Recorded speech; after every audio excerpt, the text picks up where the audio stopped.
What's up, everybody? It's your boy Doc T, and you are on The Modern Dissertation.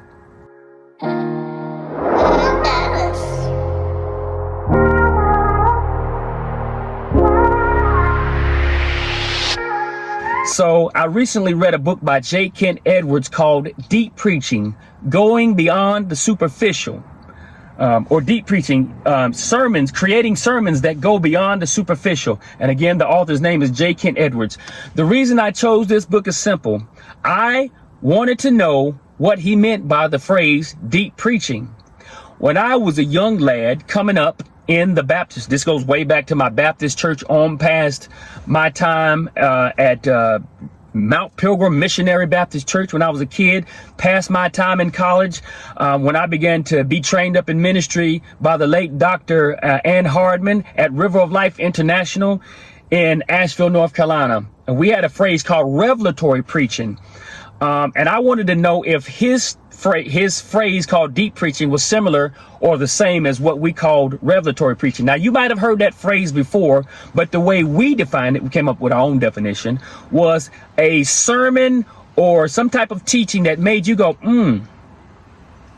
that was deep. I never thought about it that way. I've read that text a million times, and I never even thought to look at it that way, like a light bulb going off. He lays out the fact that all the preachers of yesteryear, the great preachers of the past, anybody who has ever stood in the pulpit has had to face enormous challenges. Well, he seems to think that preachers today, those who stand behind the pulpit or lectern, may have more challenges than those of yesteryear. Why? Because, first of all, think of all the information that we have to know. Think about all the things that we have to know in order to be effective as preachers and teachers of God's word and the gospel.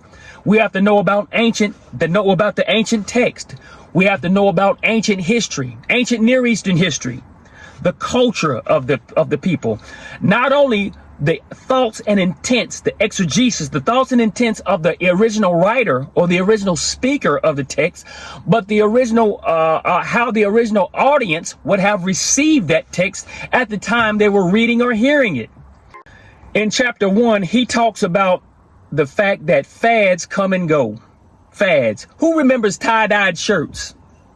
I don't know about you. I don't want to wear that crap no more. Who remembers the Sony Walkman? Ah, man, the good old Sony Walkman. I let my tape rock till my tape pop. Yo, who remembers 8-track stereos? That's like borderline my day, but slightly before. Who remembers the Zenith floor model TV? I remember in 1985, my dad came home. We were stationed in Mainz, Germany, and my dad came home with a brand new Zenith floor model TV and a VCR. When I tell you, I thought we had moved on up like George and Wheezy from the Jeffersons. We thought we had arrived. Guess what? Then when that thing got old, we just used it like a piece of furniture. We just put stuff on top of it. Obsolete now. And he poses the question, who's to say that sermons and preaching might go the way of all those fads, the CD, the cassette tape, the Sony Walkman, tie-dyed shirts? Who's to say that one day preaching sermons might be shelved just like that?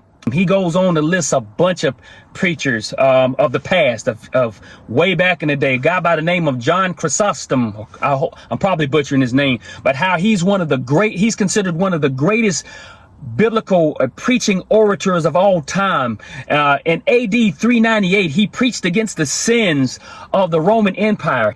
He talks about Martin Luther and how he had great contributions towards the Protestant Reformation, how he authored the 95th thesis and aired his grievances towards the Catholic Church. There is an important buzzword floating around in the military, and it's called LSCO, LSCO, and that stands for Large Scale Combat Operations. How does the information we gleaned in J. Kent Edwards' book deep preaching, how would that apply, or how could that be relevant in a LISCO environment? Chaplains must navigate the stresses of combat and diverse spiritual needs of soldiers and the overwhelming influx of information in a fast-paced, technologically driven battlefield. For a chaplain, the ability to preach deeply in a combat zone may mean discerning what God-inspired truths are most needed at any given moment, focusing on simplicity and relevance to the situation while offering hope and resilience. The last thing I want to talk about is the urgency and responsibility in handling the Word of God. The book's emphasis on preachers' responsibility to handle God's Word with respect, with care, with humility, and with reverence is of the utmost importance when you're dealing with a LISCO environment. A chaplain has to recognize the urgency of the fact that his counsel, his words, might be the last piece of encouragement, might be the last piece of motivation, might be the last piece of solace that a soldier receives before going back out into battle.